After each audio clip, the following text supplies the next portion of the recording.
Ало?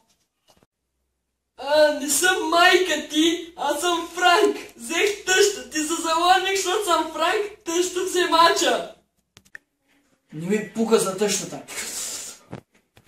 Щом не ти пука за тъщата, сигурно ти пука за 5 лева в джоба й. 5 лева. Това е една сериозна сума. Бих направил всичко на тях! Тогава не се на микроволнова печка, както зная! Влез коста на шука, бе! Но господин, аз такова чуках да може да взема микроволновата да й чукнат едно рециклиране. Влез коста на шука, бе!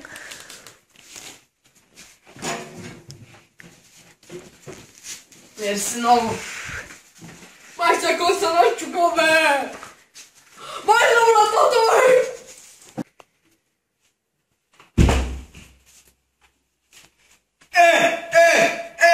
Дойдох с микроволновата! Как ме откри? Така. Сега. Къде са ми петера? Петелят са тук. Благодаря. Добре, господине. Аз? Чао.